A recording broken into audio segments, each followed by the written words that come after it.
जय हिंद दोस्तों, मैं अंकित कुमार अजय गुरुकुल में आप सभी का हार्दिक स्वागत करता हूं। आशा करता हूं आप सभी लोग बहुत ही अच्छे होंगे। आज हम लोग जीके जीएस के 5वें प्रैक्टिस सेट में 40/40 टारगेट को लेकर आज हम 26 नवंबर 2021 की फर्स्ट में पूछे गए प्रश्नों को अध्ययन करेंगे, जो कि हमारे एग्जाम के लिए बहुत ही महत्वपूर्ण है।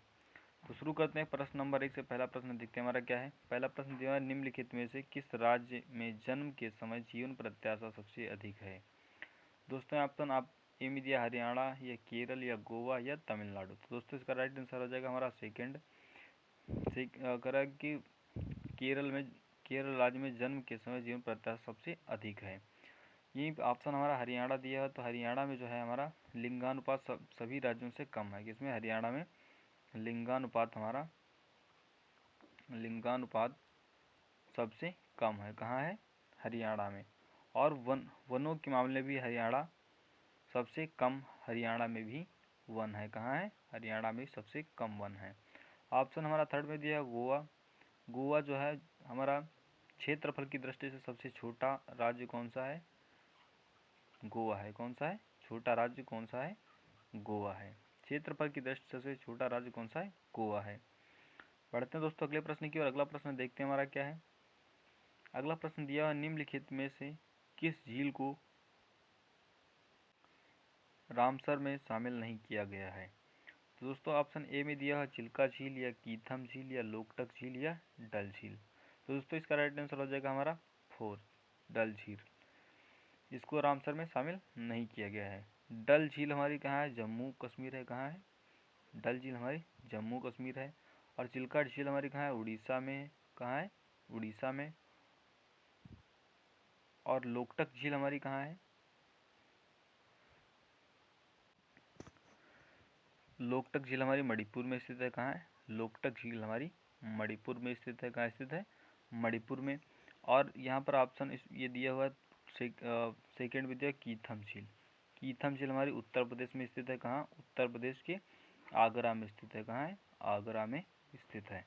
बढ़ते हैं दोस्तों अगले प्रश्न की ओर। अगला प्रश्न देखते हैं हमारा क्या है। अगला प्रश्न दिया गया हमारा, नवंबर 2020 में इनमें से किस राज्य में वन शहीदों के स्मारक का उद्घाटन किया गया था। दोस्तों यहाँ पर ऑप्शन ए में आंध्र प्रदेश या तमिलनाडु या महाराष्ट्र या कर्नाटक। दोस्तों इसका राइट आंसर हो जाएगा हमारा फर्स्ट, आंध्र प्रदेश जो है वन शहीदों के स्मारक का उद्घाटन किया गया था। कहाँ किया गया था? आंध्र प्रदेश में। बढ़ते हैं दोस्तों अगले प्रश्न की ओर। अगला प्रश्न देखते हैं हमारा क्या है। अगला प्रश्न दिया हुआ हमारा कह रहा है, कबिनी नदी इनमें से किस नदी की महत्वपूर्ण सहायक नदी है। दोस्तों ऑप्शन ए में दिया कावेरी या कृष्णा या गोदावरी या माही। तो दोस्तों इसका राइट आंसर हो जाएगा हमारा फर्स्ट, कबिनी नदी जो है हमारी कावेरी की सहायक नदी है। बढ़ते हैं दोस्तों अगले प्रश्न की ओर। अगला प्रश्न देखते हैं हमारा क्या है। अगला प्रश्न दिया है, इनमें से किस संविधान संशोधन द्वारा 2006 में सरकारी और निजी शिक्षण संस्थानों में पिछड़ा वर्ग यानी ओबीसी को 27% आरक्षण प्रदान किया गया है। दोस्तों आप 93% या 77वें या 93वें संविधान संशोधन या 77वें संविधान संशोधन या 86वें संविधान संशोधन या 92वां संविधान संशोधन। दोस्तों इसका राइट आंसर हो जाएगा हमारा फर्स्ट, 93वां कॉन्स्टिट्यूशन अमेंडमेंट के द्वारा ओबीसी को 27% आरक्षण प्रदान किया गया। यहाँ पर ऑप्शन इसमें दिया, थर्ड में दिया हुआ है हमारा 86 कॉन्स्टिट्यूशन अमेंडमेंट। तो दोस्तों इसमें जो है शिक्षा को जो है मौलिक अधिकार के रूप में जोड़ा गया था। 86वां संविधान संशोधन 2002 के द्वारा, 86वां संविधान संशोधन के द्वारा जो है शिक्षा को एक मौलिक अधिकार के रूप में जोड़ा गया था। पढ़ते हैं दोस्तों अगले प्रश्न की ओर। अगला प्रश्न देखते हैं हमारा क्या है।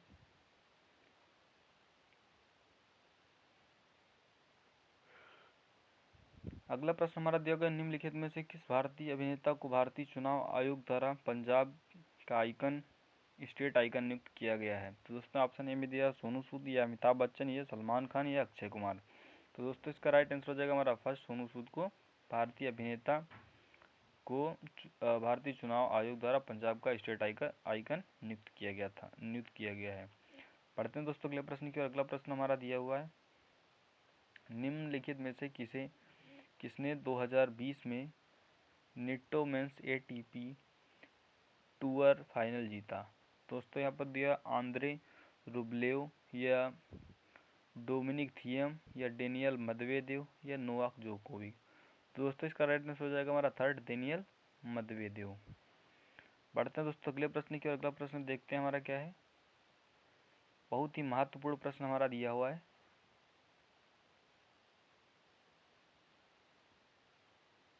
निम्नलिखित में से कौन सी पुस्तक बाणभट्ट द्वारा लिखी गई है? अष्टाध्यायी या हर्षचरित या अकबरनामा या मालविकानी मित्रम या मालविकांगनी मित्रम। तो दोस्तों हमारा दिया हुआ हर्षचरित के लेखक कौन है? बाणभट्ट। इसका राइट आंसर हो जाएगा हमारा सेकंड। यहाँ पर दिया अष्टाध्यायी, अष्टाध्यायी के लेखक कौन है? पाणिनि जी हैं। कौन है? पाणिनि जी अष्टाध्यायी के लेखक हैं। यहाँ पर दिया है अकबरनामा, अकबरनामा पुस्तक के लेखक कौन है? अबुल फजल। कौन है? अबुल फजल। कौन है? अकबरनामा के लेखक कौन है? अबुल फजल। और मालविकांगनी मित्रम के लेखक हमारे कौन है? महाकवि कालिदास। कौन है? मालविकांगनी मित्रम के लेखक कौन है? महाकवि कालिदास जी हैं। कौन है? कालिदास जी हैं। पढ़ते दोस्तों अगले प्रश्न की और। अगला प्रश्न देखते हैं हमारा क्या है। अगला प्रश्न दिया इनमें से किसे नवंबर 2022 में रिजर्व बैंक इनोवेशन हब का पहला अध्यक्ष नियुक्त किया गया? तो ऑप्शन ए में दिया हुआ हमारा TN मनोहरन या नारायण मूर्ति या सेनापति कृष्ण गोपालन या राजीव कुमार। दोस्तों इसका राइट आंसर हमारा थर्ड हो जाएगा, सेनापति कृष्ण गोपाल कृष्णन। बढ़ते हैं दोस्तों अगले प्रश्न की। अगला प्रश्न देखते हैं हमारा क्या है। अगला प्रश्न हमारा दिया हुआ है, निम्नलिखित में से कौन सा शीत रक्तक कोल्ड ब्लडेड प्राणी नहीं है? दोस्तों यहाँ पर दिया खरगोश या मेढक या शार्क या मगरमच्छ। दोस्तों इसका राइट आंसर हो जाएगा हमारा फर्स्ट, ये हमारा कोल्ड ब्लडेड प्राणी नहीं है। बढ़ते हैं दोस्तों अगले प्रश्न की और। अगला प्रश्न देखते हैं हमारा क्या है। अगला प्रश्न दिया हमारा कह रहा है कि सांची में स्थित बौद्ध विहार को विशाल स्तूप भी कहा जाता है या भारत में सर्वाधिक प्रसिद्ध बौद्ध स्मारकों में से है, जो जिले के सांची स्थित है। कहाँ स्थित है? रायसेन जिले के सांची शहर में स्थित है। राइट आंसर हमारा थर्ड हो जाएगा। बढ़ते हैं दोस्तों अगले प्रश्न की। अगला प्रश्न देखते हैं हमारा क्या है। अगला प्रश्न हमारा दिया हुआ है, कह रहा है कि को महारानी विक्टोरिया जी को कब जो है उद्घोषणा में यह कहा गया था कि अब से भारत का शासन एवं प्रशासन ब्रिटिश सम्राट के नाम पर एक राज्य सचिव के माध्यम से संचालित किया जाएगा? दोस्तों इसका राइट आंसर हो जाएगा हमारा 1 नवंबर 1858 ईस्वी को महारानी विक्टोरिया की उद्घोषणा में यह कहा गया था कि अब भारत का शासन एवं प्रशासन ब्रिटिश सम्राट के नाम पर एक राज्य सचिव के माध्यम से संचालित किया जाएगा। तो दोस्तों बढ़ते अगले प्रश्न की। अगला प्रश्न देखते हैं हमारा क्या है। अगला प्रश्न दिया गया है हमारा, निम्नलिखित में से किस देश के चंद्र कक्षा में अपने रोबोटिक डॉकिंग का प्रदर्शन किया? तो दोस्तों यहाँ पर ऑप्शन ए में दिया है रूस या चाइना या जापान या भारत। दोस्तों इसका राइट आंसर हो जाएगा हमारा चाइना। क्या हो जाएगा? राइट आंसर हमारा हो जाएगा चाइना। क्या हो जाएगा? चाइना। पढ़ते हैं दोस्तों अगले प्रश्न की और। अगला प्रश्न देखते हैं हमारा क्या है। अगला प्रश्न देखो, बहुत ही महत्वपूर्ण प्रश्न दिया गया है हमारा। कह रहा है कि मानव शरीर की सबसे छोटी और सबसे लंबी हड्डी क्रमशः और हैं, कौन कौन सी हैं? टीबिया या फीमर या नाखून या फिबुला या रकाब यानी स्टेपीज या फिबुला या स्टेपीज और फीमर। दोस्तों हम लोग अंग्रेजी में तो याद रखते हैं स्टेप्स और फीमर, लेकिन हमें हिंदी में याद नहीं है। तो हिंदी में ज़रूर याद रखना है कि हिंदी में स्टेप्स को क्या कहते हैं? हम रकाब कहते हैं, और फीमर को क्या कहते हैं? हम जंघास्थी कहते हैं। दोस्तों इसका राइट आंसर हमारा फोर्थ हो जाएगी, यानी जो है हमारे शरीर की सबसे छोटी लंबी हड्डी कौन सी है? रकाब, जिसे अंग्रेजी में स्टेप्स कहते हैं। और सबसे लंबी हड्डी कौन सी है? हमारी फीमर, जिसको हम हिंदी में जंघास्थ कहते हैं। पढ़ते हैं दोस्तों अगले प्रश्न की और। अगला प्रश्न देखते हैं हमारा क्या है। अगला प्रश्न दिया हमारा, GDP को दो भिन्न तरीकों से व्यक्त किया जाता है, सांकेतिक GDP, नॉमिनल GDP, और क्या है? वास्तविक DGP है या प्रतीकात्मक DGP है या या परिकलित डीजीपी है या घरेलू डीजीपी है। तो दोस्तों इसका राइट आंसर हो जाएगा हमारा फर्स्ट। डीजीपी जो दो भिन्न प्रकारों से व्यक्त किया जाता है, एक सांकेतिक डीजीपी होती है और एक वास्तविक डीजीपी होती है। बढ़ते हैं दोस्तों अगले प्रश्न की ओर। अगला प्रश्न देखते हैं हमारा क्या है। अगला प्रश्न दिया हमारा, निम्नलिखित में से कौन सी नदी प्रायद्वीपीय भारत की पश्चिम की ओर बहने वाली सबसे बड़ी नदी है। दोस्तों दिया ऑप्शन में कृष्णा, नर्मदा, कावेरी या गोदावरी। दोस्तों इसका राइट आंसर हो जाएगा हमारा सेकंड, नर्मदा नदी जो है प्रायद्वीपीय भारत की पश्चिम की ओर बहने वाली सबसे बड़ी नदी है। नर्मदा और ताप्ती दो नदियां हैं जो हमारी पश्चिम दिशा की ओर बहती हैं। बढ़ते हैं दोस्तों अगले प्रश्न की ओर। अगला प्रश्न देखते हैं हमारा क्या है। अगला प्रश्न दिया हमारा, निम्नलिखित में से किसे भारत में रॉकेट तकनीकी के अगुआ होने का श्रेय दिया जाता है। दोस्तों यहाँ पर दिया है टीपू सुल्तान या अकबर द्वितीय या कॉर्नवालिस या बाबर। दोस्तों इसका राइट आंसर हो जाएगा हमारा फर्स्ट, कह रहा है निम्नलिखित में से रॉकेट तकनीकी अगुआ होने का श्रेय टीपू सुल्तान को दिया जाता है। बढ़ते दोस्तों अगले प्रश्न की ओर। अगला प्रश्न देखते हैं हमारा क्या है। अगला प्रश्न दिया हमारा, भारत का प्रसिद्ध पारंपरिक त्योहार छठ पूजा निम्नलिखित में से किस देवता को समर्पित है। दोस्तों यहाँ पर दिया है ऑप्शन ए में दिया भगवान शिव या चंद्रमा या भगवान ब्रह्मा या भगवान सूर्य को। तो दोस्तों इसका राइट आंसर हो जाएगा हमारा फोर्थ, जो है बिहार का जो है प्रसिद्ध त्योहार छठ पूजा जो है भगवान सूर्य को समर्पित है। इसमें भगवान सूर्य को अर्घ दिया जाता है। बढ़ते हैं दोस्तों अगले प्रश्न की ओर। अगला प्रश्न देखते हैं हमारा क्या है। अगला प्रश्न दिया हमारा, lessons life taught me unknowingly नामक पुस्तक के लेखक कौन है। ऑप्शन ए में दिया जावेद अख्तर या शिल्पा शेट्टी या ट्विंकल खन्ना या अनुपम खेर। तो दोस्तों इसका राइट आंसर हो जाएगा हमारा fourth, lessons life taught me unknowingly नामक पुस्तक के लेखक कौन है, अनुपम खेर हैं।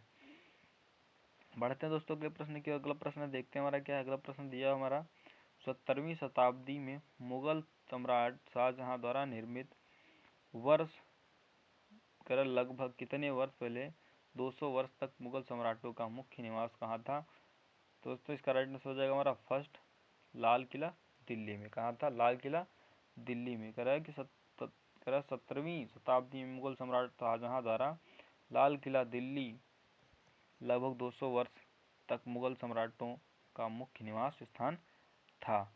पढ़ते हैं दोस्तों अगले प्रश्न की ओर। अगला प्रश्न हमारा दिया हुआ है, कह रहा है कि निम्नलिखित में से क्रिकेटरों में से किसे ICC ODI cricketer of the year पुरस्कार से सम्मानित किया गया है। दोस्तों इसका राइट आंसर हो जाएगा हमारा रोहित शर्मा फोर्थ, रोहित शर्मा को ICC ODI cricketer of the year award 2022 से सम्मानित किया गया है। पढ़ते हैं दोस्तों अगले प्रश्न की। अगला प्रश्न देखते हैं हमारा क्या दिया हुआ है। यहाँ पर दिया हमारा दिया हुआ है, दही और विनीगर का स्वाद खट्टा क्यों होता है, इनमें मौजूद होते हैं। इनमें यीस्ट मौजूद होते हैं या अम्ल या प्रोटीन या रसायन। दोस्तों इसका राइट आंसर हो जाएगा हमारा सेकंड, दही और विनेगर का स्वाद खट्टा होता है इसलिए क्योंकि इसमें अम्ल मौजूद होते हैं। कौन सा अम्ल मौजूद होते हैं इनमें, दही में कौन सा अम्ल पाया जाता है, तो दही में हमारा लैक्टिक अम्ल पाया जाता है। कौन सा, लैक्टिक अम्ल पाया जाता है। कौन सा, लैक्टिक अम्ल पाया जाता है दही में। बढ़ते हैं दोस्तों अगले प्रश्न की ओर। अगला प्रश्न हमारा दिया हुआ है, कह रहा भारतीय संविधान के किस अनुच्छेद अनुच्छेद 44 के किस भाग में नागरिकों के लिए समान नागरिक संहिता का प्रावधान निहित है। दोस्तों यहाँ पर दिया हुआ भाग 6 या भाग 4 या भाग 2 या भाग 3। तो दोस्तों इसका राइट आंसर हो जाएगा हमारा भाग 4 में। भाग 4 में जो है कह रहा नागरिकों के लिए समान नागरिक संहिता का प्रावधान किया गया है। समान नागरिक संहिता को लागू करने वाला पहला राज्य कौन सा है हमारा, तो कौन सा है, गोवा है। कौन सा है, गोवा है। बढ़ते हैं दोस्तों अगले प्रश्न की ओर। अगला प्रश्न देखते हैं हमारा क्या है। अगला प्रश्न दिया हुआ, भारत में अखिल भारतीय टेनिस संघ की स्थापना कब हुई थी। भारत में अखिल भारतीय टेनिस संघ की स्थापना कब हुई थी। तो दोस्तों यहाँ पर ऑप्शन में दिया 1934 या 1912 या 1920 या 1956। तो दोस्तों इसका राइट आंसर हो जाएगा हमारा थर्ड वाला, 1920 ईस्वी में भारत में भारतीय टेनिस संघ की स्थापना हुई थी। बढ़ते हैं दोस्तों अगले प्रश्न की ओर। अगला प्रश्न हमारा देखते हैं क्या दिया है। अगला प्रश्न हमारा दिया गया हुआ है, कह रहा है कि विशेष कर क्षेत्र विशेष की संस्कृति, पर्यटन और विरासत को प्रदर्शित करने के लिए डेस्टिनेशन नॉर्थ ईस्ट 2020 का उद्घाटन किसने किया। तो दोस्तों इसका राइट आंसर हो जाएगा हमारा केंद्रीय गृह मंत्री अमित शाह ने इसका उद्घाटन किया। इसी के साथ ही हमारा सेशन समाप्त होता है और हम आप सभी को होमवर्क के लिए एक प्रश्न दे रहे हैं। आप सभी को बताना है कि जो है हमारा जलियांवाला बाग हत्याकांड